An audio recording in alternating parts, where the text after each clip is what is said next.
Welcome to another edition of Expanding Mind. I'm your host, Erik Davis, exploring the cultures of consciousness. It's a good day for me. I defended my PhD yesterday, finishing a sort of 5-year ordeal, and a very productive and entertaining one in many ways. And so I'm feeling pretty good today, and I'm very happy with this conversation today because we'll be talking with my friend and fellow Wired journalist, trench warrior, Steve Silberman, who also has just recently completed a 5-year, undoubtedly somewhat grueling task, which is writing what is undoubtedly the best book about autism that we have now, NeuroTribes, The Legacy of Autism and the Future of Neurodiversity, which is a long but very well, like my dissertation, which was everyone commented on during the defense was long.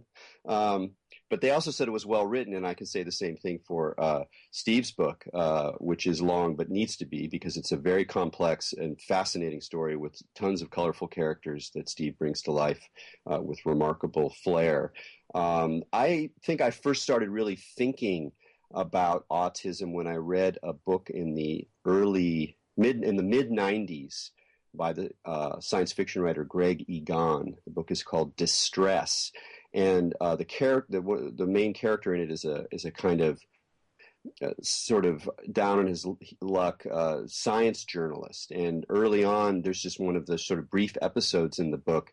He goes and he talks to some autistic activists, and these people are calling for are extremely critical of normals and believe that autism actually represents a kind of evolution of human capacities that are allowing us to step beyond the kind of mammalian social programming that keeps human beings so benighted.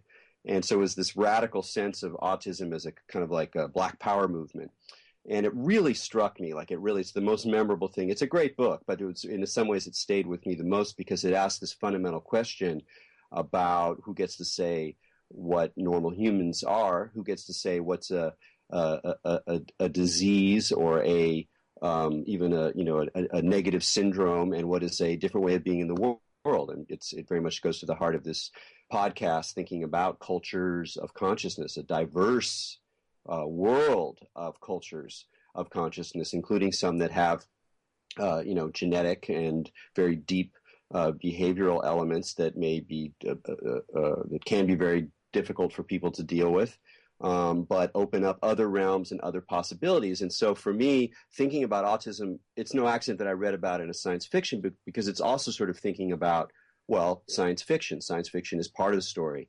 Fandom is part of the story. What we once called technoculture, at least in the 90s, when it was much more focused, and you could sort of see the way that hacker culture and technology enthusiasm and alternative cultures and the underground all kind of created this very rich world online, and moving into the expanding internet age. That autism and questions of autism, and indeed meeting autistic people, being with autistic people or on the spectrum, as we say, high functioning people, was common, part of my life, and so and continues to be in many ways. And so I'm incredibly happy that Steve has finally completed his epic journey in writing NeuroTribes and really uncovering a lot of new material. That's what's cool. It's not simply the kind of usual pop science book where you go talk to a bunch of experts and then you sort of translate it in terms that people can, more ordinary readers can understand. Steve did a lot of primary research. He discovered some really important connections in the story, and he also lays out a story that's valuable not simply for the light that it sheds on autism, on parents, on kids, on the struggles, on the brilliant dimensions of the phenomena, but also it's a story about science and how it's a very 21st century, though most of it takes place in the 20th century. It's a very 21st century because it really shows the complicated ways that science, psychology, the media, people's careers, language, all sort of interact in very complicated ways in order to sort of map the ongoing relationship we have with the very category, with the idea of autism. We'll be getting to a lot of those questions, but just to kind of give it one, to clarify one little bit there is just how if one was not really paying that much attention, you're just sort of picking up language from around your world. You might at some point have picked up the notion of referring to someone as autistic, but also someone as having Asperger's or an Aspie or Asperger's syndrome. Well, what's the difference? Who gets to say what that's about? And then the phrase "on the spectrum" emerges, and all of these terms, they float around. They're used in technical ways. They allow some individuals access to services. They prevent other people from having access to services, and at the same time, they create this ongoing interface with the world of the people that we encounter. And it's an incredibly great story, not just about autism, but about how science works in society, in history, between different disciplines, with the internet, with parents groups, with pop culture, fan culture, et cetera, et cetera. So I'm very happy. It looks like the book's getting a lot of attention, and I'm really happy about that. And happy to have Steve on the show. Steve, congratulations, and thanks for being on Expanding Mind.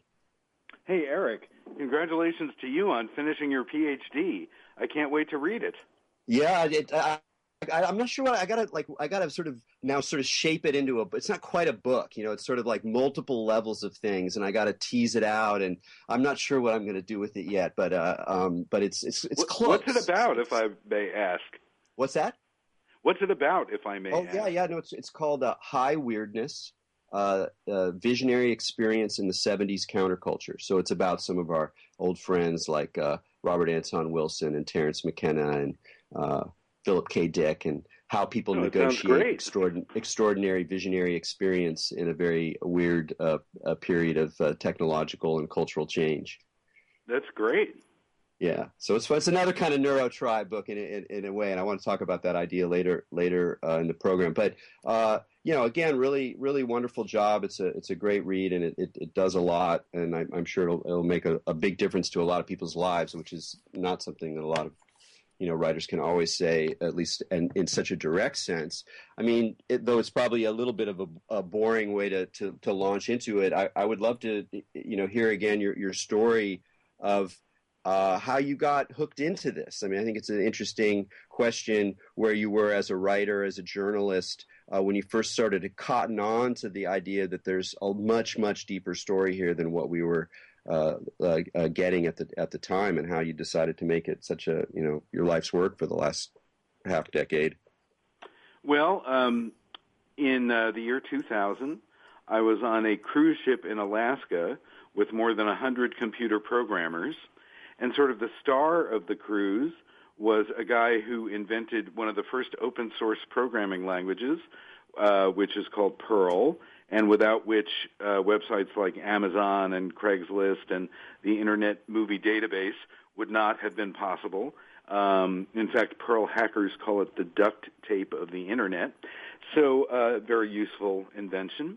And towards the end of the cruise, when we were pulling back into Vancouver, I asked this guy if I could interview him at home. And he said, yeah, sure. I should tell you, I have an autistic daughter. And, his remark registered, but I didn't know that much about autism at the time, like most people. I believed that it was a very, very rare neurological condition, that the chances of running into someone with autism were very slight. So it didn't really make a huge impression on me. Although when I went to interview him at home, even though his daughter turned out not to be there after all, I did notice that he had customized his environment in interesting ways that were suited for someone with a very sensitive neurology. So he had taken the buzzer out of his clothes dryer and replaced it with a little light bulb that would light up at the end of the cycle instead of this jarring bzzz. So I noticed that he was using his, technological skills to customize the sensory environment of his house in an interesting way. But that seemed all par for the course for someone who had, invented this extremely versatile and useful programming language. And he not only invented Perl, but he invented, in a sense, the Perl community, in which you're not judged on the basis of, whether or not you're a star or you have a lot of charisma or whatever. You're just judged on the basis of, is the stuff that you do useful or not to the whole community? And so it's a very, so-called flat egalitarian community. And I thought that was interesting. So anyway, I moved on to my next Wired story, which was profiling an entrepreneur couple in Silicon Valley. And they came from a very technologically adept family. In fact, the patriarch of the family had built the first computer in Israel back in the day. So I asked the sister-in-law of this woman I was writing about if I could come visit her at home. And she said, yeah, sure, I should tell you, we have an autistic daughter. And I thought, God, that's an odd synchronicity, like two children, and in fact girls, which turned out to be interesting in and of itself, because autism among girls is considered rarer than among boys, although I think we should interrogate that notion. But anyway, so I thought, God, that's odd. So the next day I was sitting in the Reverie Cafe in San Francisco, which you probably know well, and I was talking with a friend of mine, and I told them that story about this odd synchronicity, and a woman at the next table suddenly blurted out, "Oh, my God, do you realize what's happening?" And I said, "What?" And she said, "I'm a special education teacher in Silicon Valley. There's an epidemic of autism in Silicon Valley. Something terrible is happening to our children."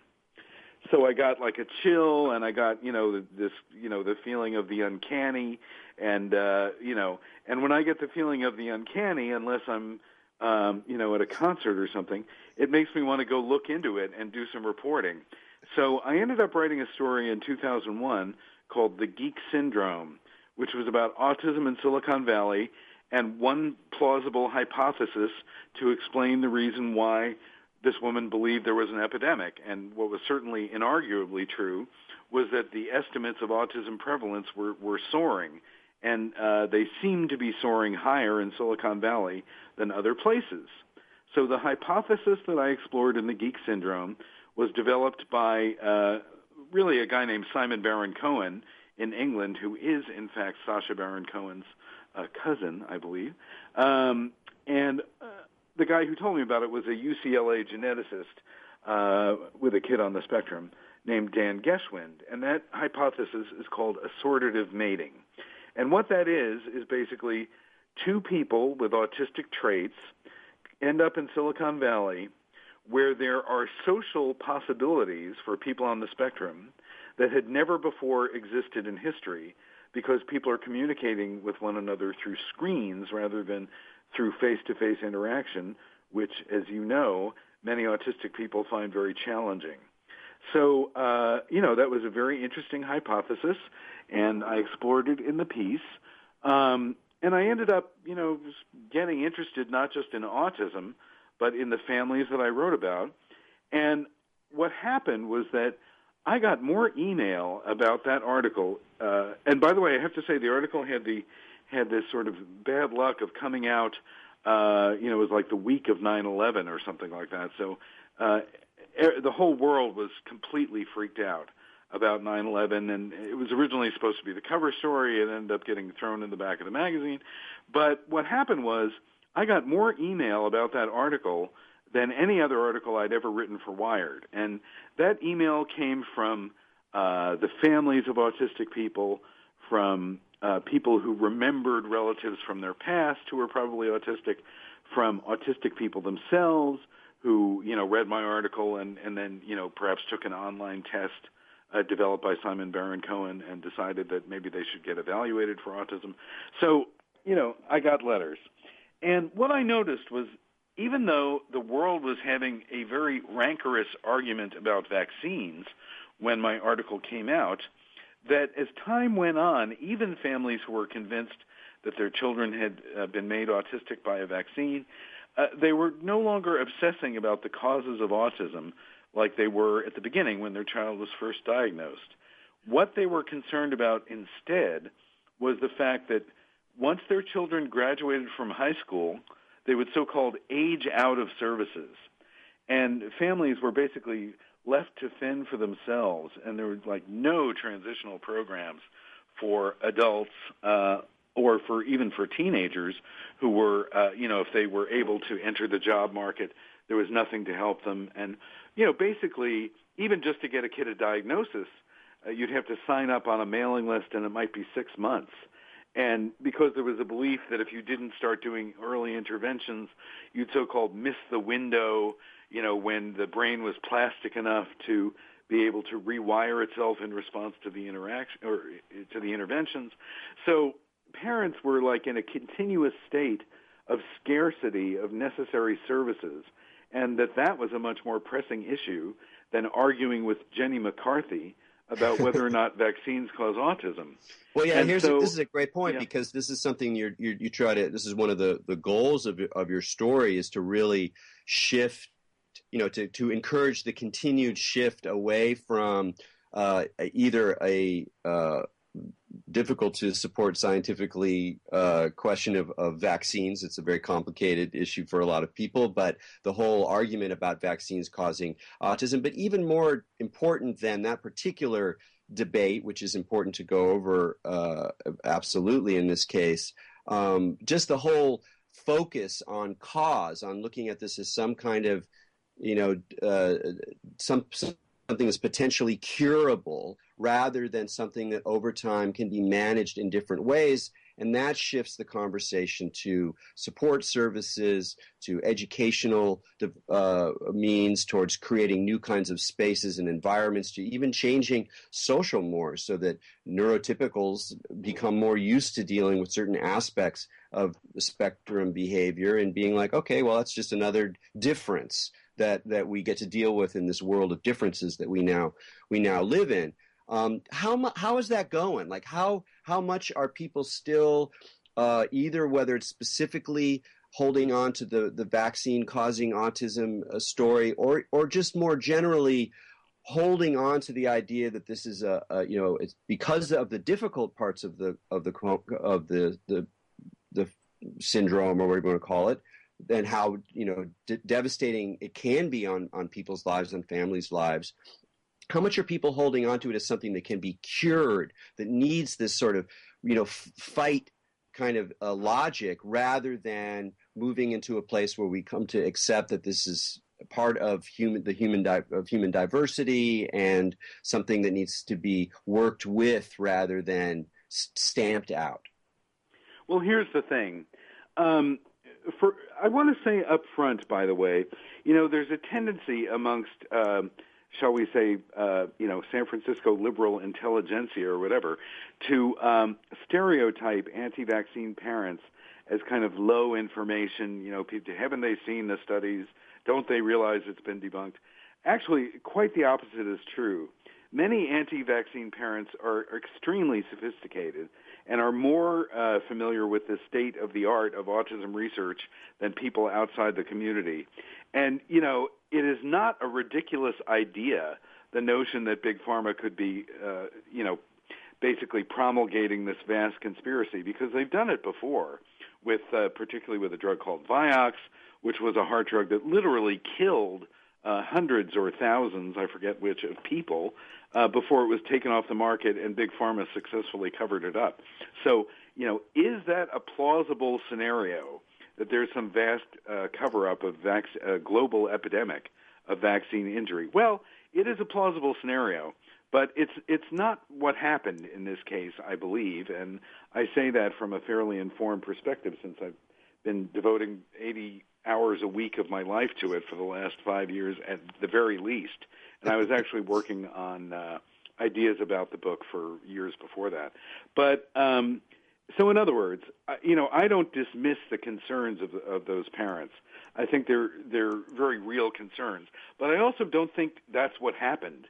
And in fact, I think that even parents who are convinced that their child was rendered autistic by a vaccine, they need to know about the sweeping changes in the diagnosis that I write about, because even if vaccines, let me play devil's advocate to myself and say that even if vaccines do affect some small number of susceptible children, that is a thin layer on top of a gigantic iceberg of new diagnoses caused by the historical dynamics that I write about in this book. So even anti-vaccine parents could learn very valuable information, as well as clinicians, because we've really, even though the anti-vaccine hypothesis has been widely discredited and debunked, we still behave at a federal level in terms of the research as if something like it is true. We continue to treat autism as a historical aberration that is unique to the modern world. So if it's not vaccines, it's something. It's GMOs, says Neil Young, on his new album. He says pesticides. He has a new album called The Monsanto Years. Well, I'm no fan of Monsanto. I think they're disgusting. But the pesticides are not going to render half of all children autistic by 2025, as says the completely bogus MIT scientist who Neil is getting that idea from. So we need to take autism seriously, which doesn't mean throwing another, $100 million at trying to stamp out autism or flush it out of the gene pool or something with selective abortion. We need to start taking care of autistic people and their families. And that's when we'll be really taking autism seriously, when we recognize that like schizophrenic people or homosexual people or left-handed people or people with chronic depression, they're not going to go away. And we're not going to figure out some way to make it obsolete, basically. And we have to ask ourselves, what would happen to society if we got rid of, say, all the people with chronic depression, which includes many of the most creative people in the world, or all the people with schizophrenic traits, which includes many of the most creative people in the world, or all the people with autistic traits who have been quietly assisting the evolution of science, technology, and culture for centuries, as Dr. Hans Asperger knew back in the 1930s. So, yeah, you're bringing up Asperger's really great, because that's a wonderful statement of the goal and the rational and empathetic, compassionate response to the presence of autistic people in our society and people's families and people's homes and our culture and technology, et cetera, to expand the picture, in a way like the most noble, for me, often the most noble thing about liberal Western society as a kind of political, ethical, legal operation. There's a lot of problems with it. I can take some pretty radical views about some things, but one part of it that I really admire is this somewhat slow-moving, often painstaking, often quite difficult, and sometimes even violent struggle to to open the room, to have more and more flavors accepted of what it is to be not just even really human, because I believe we're beginning to do this more and more with animals and with others, but just all of the variations of being that have to be accepted as part of the world and having their own dignity and their own place to stand or place to be in this sort of manifold, this rainbow of differences that we're accepting. But what's interesting to me also about your book and about your whole approach, which I want to underscore because sometimes it can be sort of missed, is how important historical thinking is to answering this problem. That many times the way people read news, the way people think about science, it's they almost take it out of history. It's like, oh, look, there's a graph that shows that the rates of autism are increasing dramatically. That means that there's something happening now, rather than going, well, I wonder what the history is of the term autism. How did it start to be used? What's the history of the diagnostic? When did we start to change those things? And even though those moves are crucial, people make them all the time. I think it's important to really underscore how much history can help illuminate the present, and you do this so well in your book in talking about the tension between these different models and words of, around autism going on throughout the last, 70 years, 80 years. And so, I want to hear a little bit about that tension. Like, what is the main dynamic in this history you tell? But I also just want to emphasize how important telling histories as well as telling scientific stories about what's happening now is in terms of wrestling with these things. So let's get into the history a little bit. Like Asperger, Kanner. What was the main tension early on as people began to recognize that there was something specific about autistic children? Well, I'm so glad you said that, Erik, because check it out. One of the innovations of my book, you could say, is that obviously, Asperger syndrome has been written about endlessly. There are probably thousands of titles, on Amazon about Asperger syndrome. Hans Asperger himself has been mentioned in dozens of books. However, I quickly noticed after reading them all that virtually every description of what he did and his clinic was based on the same 2 or 3 wonderful paragraphs written by a cognitive psychologist in England named Uta Frith in the 1980s. So in other words, everybody was sort of cribbing off the same set of cliff notes about Hans Asperger's clinic. So I made it my business. And by the way, they weren't saying much about it. They're mostly talking about, they would say that Hans Asperger wrote a paper a year after this guy, Leo Kanner, who is credited as the landmark discoverer of autism. Kanner wrote about 11 child patients. Asperger wrote about 4, allegedly, although that's not true. And so, Asperger's discovery in 1944 is considered a mere footnote to Kanner's discovery in 1943. The fact that they both discovered, this overlapping condition a year apart is generally considered one of the great synchronicities of 20th century medicine.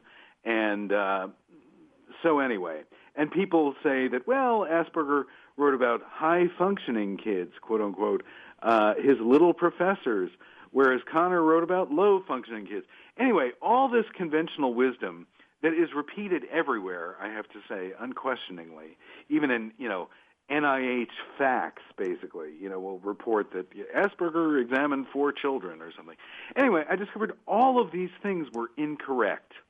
The entire timeline of autism's discovery, as it is widely accepted, was incorrect. And that, not only that, if you understood the true timeline of autism's discovery, the reason why the numbers have been going up so much in recent decades is much easier to understand. So here's the situation. You have, starting about 15 years ago or so, you have 2 competing stories in the media.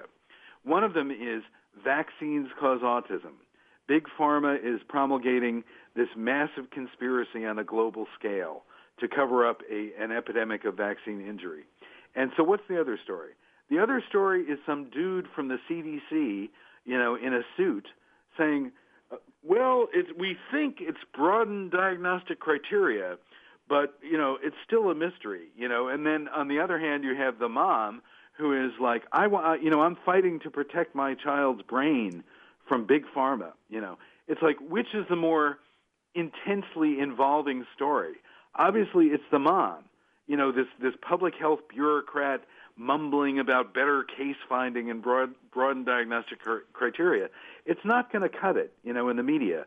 And people in the media are trained instinctively to give a voice to the underdog when they can. Who's the underdog? Well, it's not Big Pharma, in the CDC.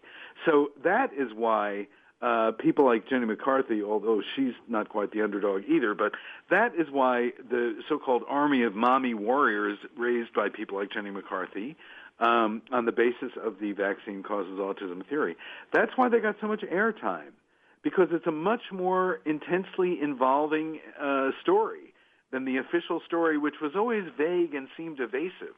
Like, one reason why autism parents are attracted to the anti-vaccine community is that the anti-vaccine community tells them, you've been lied to. You haven't been told the whole truth. Well, that turns out to be true. It's just that the people who were doing the lying were not necessarily working for Big Pharma. And so anyway, if you want to know the true history of autism, I can tell you it in about 2 minutes now. Is that okay, Erik? That sounds great. And then we'll take a break after that. Okay, cool. Here's what really happened.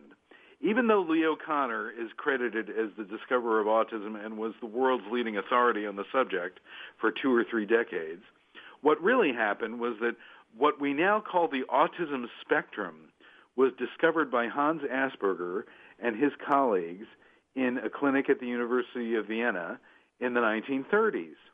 And so Asperger examined more than 200 children with widely varying manifestations of autism. So some of the kids were nonverbal and would probably have been unable to survive without constant care, so they were very, very disabled.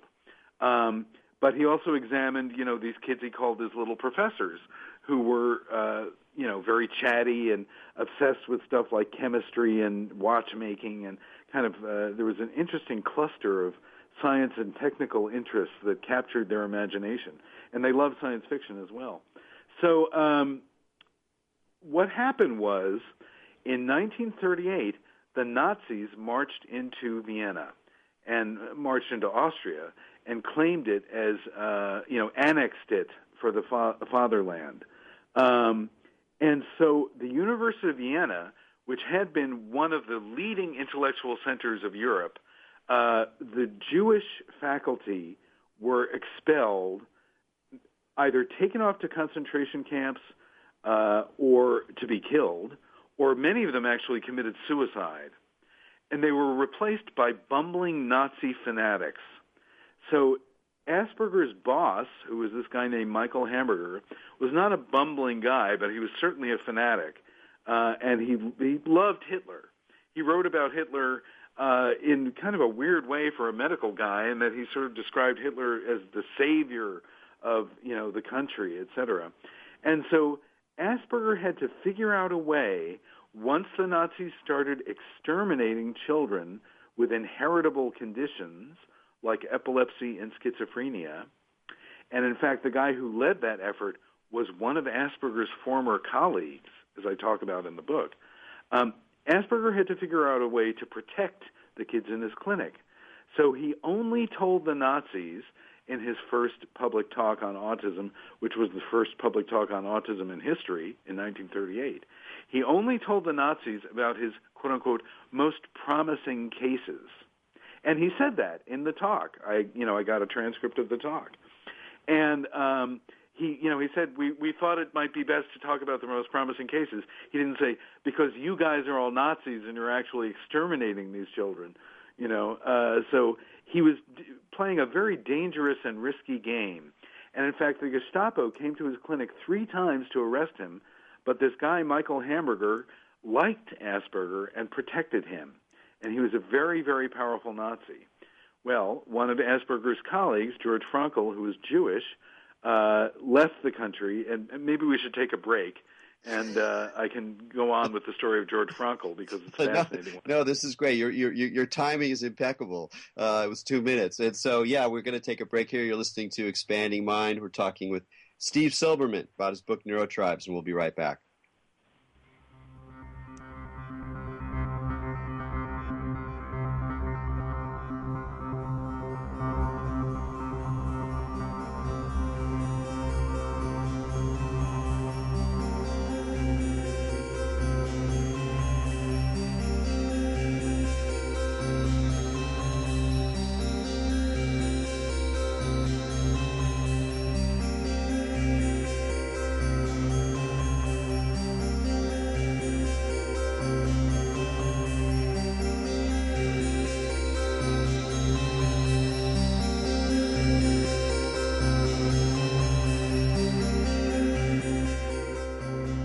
We're just going to have a little musical interlude for this break. We didn't have any promos ready at the moment, but so we got to enjoy Mark Pilkington's theme music once again in its full splendor. So now we can go back with the story story, Steve.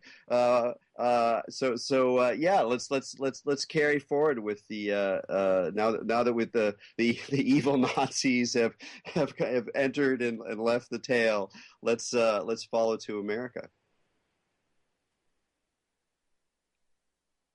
Hello? 1938 is, has discovered the autism spectrum and only told the Nazis about his quote-unquote most promising cases that he termed his little professors. And he wasn't just lying to the Nazis and condescending to the kids with that nickname, because he actually saw the kids as little experts on their own condition. And so one of the innovative things about Asperger's Clinic was that he actually asked the kids about how they felt about various approaches to what they were doing. And so the kids informed Asperger's pedagogical style, which is really amazing. As you know, when you write a book, there are some people that you'd love to sit down and have tea with or something. And Asperger was definitely one of those people in this book. Another really cool, I think, suggestion that he made to try to save his kids from the Nazis was he told the Nazis that the kids would make good code breakers for the Third Reich because of the way their minds worked. Well, if you think about it, who were the greatest code breakers of World War II? Well, it wasn't the Nazis, it turned out. It was the Allies, with people like Alan Turing in Bletchley Park. Is it a shock that many people believe that Alan Turing was on the spectrum somewhere? I mean, he was certainly gay, but many people also believe that Alan Turing at least had autistic traits. And so it turns out that, if there was one group of, or one side of the war that reaped the benefits of Asperger's suggestion, it was the Allies rather than the Nazis.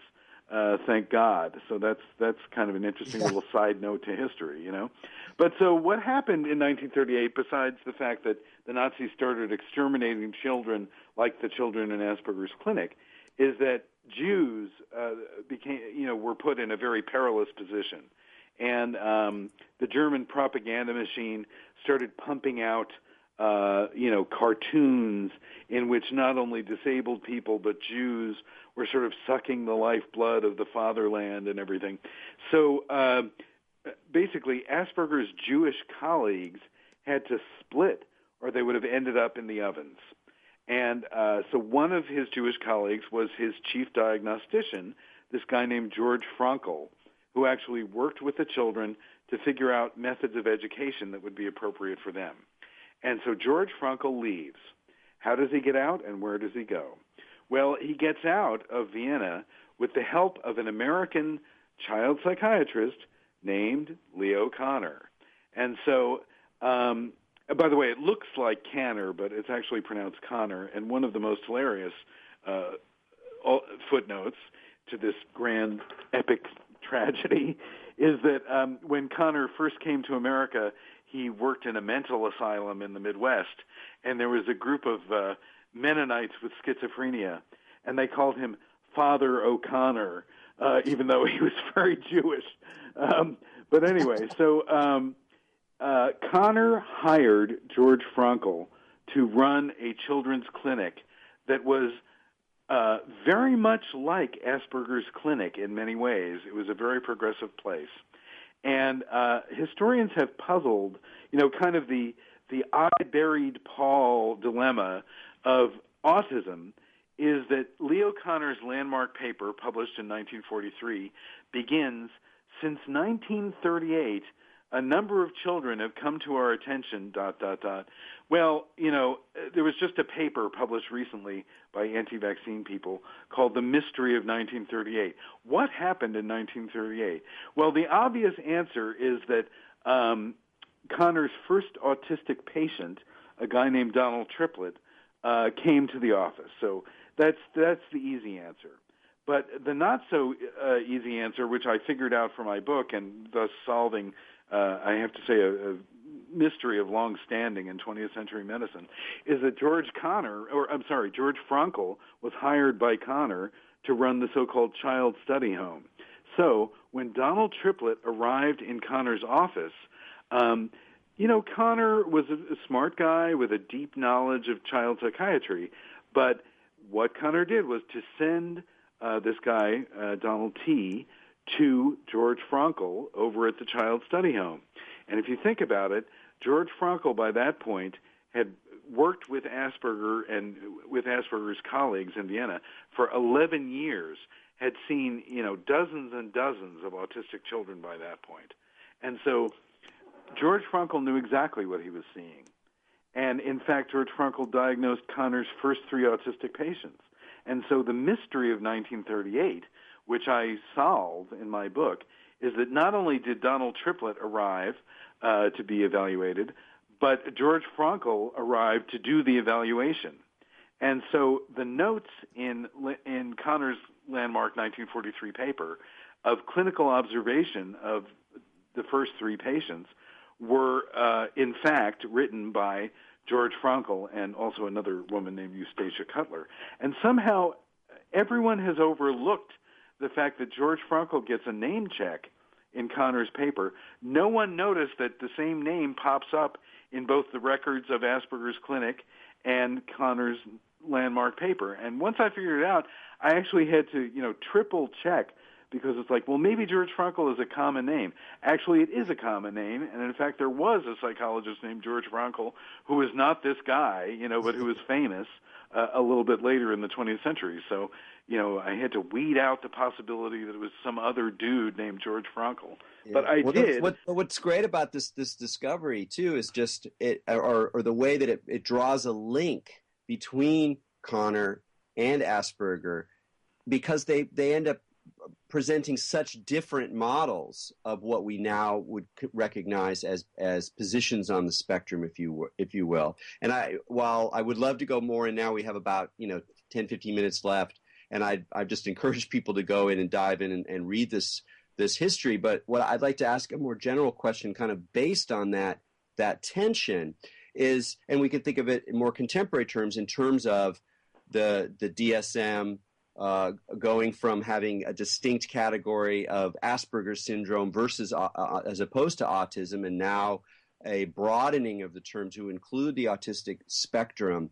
I really think this is a fascinating and really important idea, not just in terms of how we think about autism, but how we think about humans, human behavior, categorizing things in general. In general, we, our whole society still holds on to this kind of black and white. You are, you're not. You're male or you're female, or you're this or you're that. And that black and white thinking is like, through medicine, through science, through legal, mechanisms, through how we think about people in our lives, et cetera, et cetera. It's very easy for humans to think that way. It's hard for humans to think about spectra. It's hard for us to think about things that are gradations. There's shades of gray. There's shades of purple. There's shades of all the rainbow colors almost everywhere we look. And so I would love to have you reflect a little bit about the tension, which must happen also inside of autistic communities, or inside, of people who are on the spectrum, because there is a distinction, or I should say rather, there's a whole set of distinctions between people who are, let's call them high functioning, or there's a number of words people have called, or Asperger's, or having autistic tendencies, from people who are have a great deal of difficulty interacting with human society at all, or even harming themselves, or behaving in ways that are destructive themselves. That's low functioning, or whatever you want to call it exactly. Now we're recognizing there's a spectrum, but there's still this extraordinary tension where we're talking about a profound syndrome that can be very devastating and very,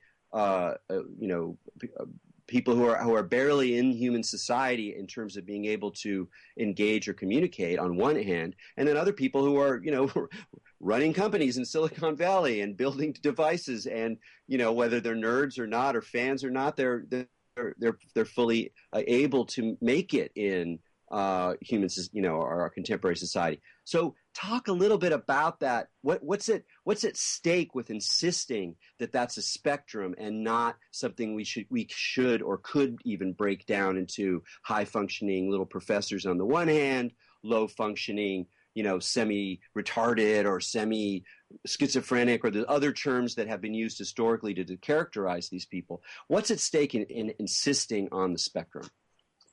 Well, I actually think that the concept of the spectrum is one of the most subversive ideas that was invented in the 20th century because its implications are really heavy.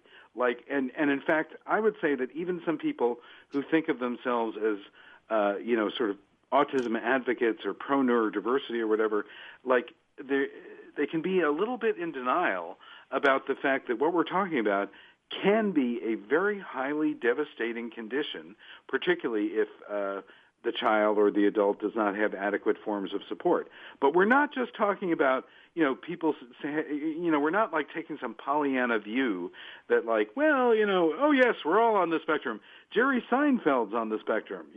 He said he was on the spectrum for about 24 hours after he saw the curious incident of the dog in the nighttime on Broadway. But the problem with that is that if Jerry Seinfeld is on the spectrum, then, why do these people need support and resources? He's doing fine, or if Mark Zuckerberg is on the spectrum, then what are we talking about with support and resources? He's a, millionaire. Well, no. Most people who have an official diagnosis of autism really struggle in day-to-day life and really need help in school, at work, if they can work, in relationships, in their own lives.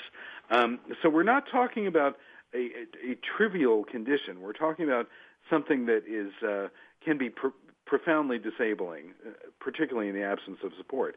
But the heaviest idea at the heart of the notion of neurodiversity is that mankind's gifts are inextricable from disability. And that was specifically Asperger's idea, actually, although nobody knew it until I translated, or had translated by German speakers, Asperger's 1938 speech. But it was really Asperger who first realized that the implications of seeing autism as what he and George Frankl called a continuum is that humanity's most highest gifts are inextricable from things that can make daily life almost impossible in the absence of adequate support. And certainly you've written about Philip K. Dick. Am I wrong? Did he not have a lot of schizophrenic traits?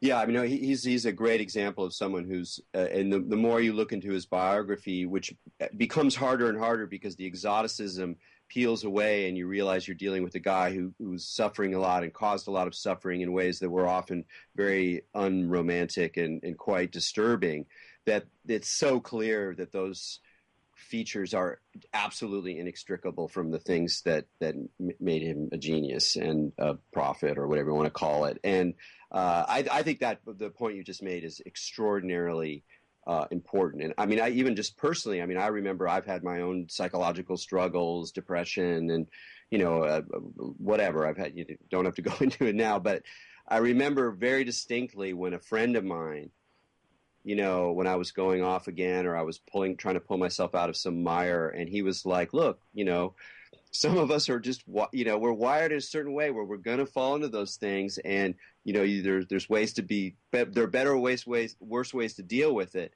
But you got to recognize that stuff is inextricable from your gifts too. And that really taking that on and, personally, but also then looking at other people and other people's foibles. And I increasingly look at the world that way. So when I know people when something's annoying or really disturbing, or I'm like, well, okay, let's see what is this tied into? Where does it sit in this weave that we're all in? And it's been quite illuminating. And I agree with you. I think it's an incredibly subversive idea. Yeah. And the other subversive idea kind of, embedded in the concept of the spectrum is that nothing that we call autism is completely absent in so-called neurotypicals. So in other words, as Lorna Wing told me, the spectrum shades imperceptibly into eccentric normality.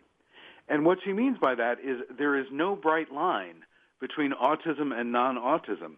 And, that can be misused so that Jerry Seinfeld ends up saying that he's on the spectrum, or it can be used in an appropriate way, which is that we as a society start to entertain the possibility that autistic people are full human beings who deserve the same civil rights as anybody else, and that, autism speaks does not need to speak for them, because particularly in the era in which adults are diagnosed, and many of those adults have very clear ideas about what they want their lives to be like and what kinds of access they want to educational resources, et cetera, we should be listening to them instead of treating all autistic people like we treated nonverbal children in the 40s, 50s, and 60s. And so really the most subversive notion in my book is that autistic people are full human beings who deserve to be listened to and who deserve to set the parameters of their own lives. Now, obviously, not all autistic people are capable of that, and some of them require, for instance, keyboards to talk, et cetera, but that's what we should be doing. We should be enhancing communication and listening to autistic people and figuring out what autistic people and their families truly need, instead of, sending another $50 million to the Beijing Genomics Institute to find more candidate genes in a list that already includes more than 1,000 candidate genes, and congratulate ourselves for taking autism seriously, because we're not actually. Yeah, and that's the thing because I've known parents of autistic children, and these are Bay Area people who have good technology jobs, and they have resources, and it's still incredibly difficult. I can only imagine the challenges that people face, even as this dialogue is happening, and people, and the awareness is increasing, and educational protocols are changing, and there's more people who are focusing on this as their careers, et cetera, in terms of education and support. Where do you see? Where's the action now? What's the kind of a more targeted goal that you see within the community, what people are calling for in terms of the kinds of support people are really crying out for now? Well, there's a wonderful group called the Autistic Self-Advocacy Network that is demanding a place at the table when federal policy is set for autism, and they're incredibly effective, in part because one of the two founders of ASAN is, you could say that his special autistic interest is public policy. He went on a road trip with his buddies when he was a teenager, and while they all brought along, like Led Zeppelin and Black Sabbath, he brought along best oral arguments in front of the Supreme Court to listen to. So his name is Ari Ne'eman, and he's a character in my book. But ASAN is a wonderful organization that is training the next generation of autism activists, who are, many of whom are women, by the way, who are younger and who are in college. They're training them how to stay in college and not freak out from the sudden demands and, from leaving home, because new environments can be very disorienting for autistic people. So they're enabling autistic students to stay in college and then to become very effective public policy activists. And one or two ASAN members have become White House champions for change in recent years. And they are a very wonderful organization who is well worth donating to, I would say, instead of Autism Speaks. Autism Speaks does some, we got just a couple minutes left. There's one question I have to ask you. The book is called NeuroTribes, and for me, the most revelatory part of it was the access to hear so many voices of people on the spectrum, and particularly the chapter at the end, or towards the end, where you talk about the growth of autistic culture as a self-conscious place with its own conferences, its own ways of gathering, that's really emerging and emboldened by technology beginning in the mid-90s, not coincidentally at the same time that I read that thing in distress about, activist autistics, although in more of a sci-fi mode, and to get a flavor for the inside of autistic culture as well as individuals was just, was a remarkable part of the book. And your sensitivity to tribes, your sensitivity to the way in which people can build cultures. Do you see there's any relationship to that in the fact that you're a full-on deadhead and you've written about the Grateful Dead and you're very familiar with cultures of consciousness? Not saying that that the autism had anything directly to say to that, but something about the sensitivity for how people build alternative worlds with the materials they get or whatever. Do you see any connection with that for you? Erik, I have no idea what you're talking about. No, I'm just kidding. No, the secret truth is that the book that I wrote about the deadhead subculture with David Schenk in the early 1990s called Skeleton Key, and the book that I just wrote in the last 5 years called NeuroTribes, in a way, there's definitely some kind of subtext that they share. And that is, brilliant outsiders with a handle on some things that the mainstream is absolutely clueless about, building a community using whatever means necessary. And so, yes, I would perhaps only say to you that there is definitely some kind of kindred spirit animating both books. Wonderful. I'm glad I pried that out of you. Well, your TED talk has gotten tons of response, and I'm sure you're just beginning a whirlwind of publicity and attention that this book will get. At least I hope that happens. That it deserves to happen. And anything coming up that you want to let people know about, or other elements in the debate that you want? Well, they can go to stevesilberman.com/events. I'm going to be reading twice in New Jersey at the end of October, I believe. There's a big show about books that I'm going to be on pretty soon, but I can't really say what it is. But if you listen to book shows on major public radio networks, you may hear me next week. But anyway, yeah, so I'm really glad that the book is getting attention. I'm also really glad that autistic people are getting attention because I wrote this book and included their voices.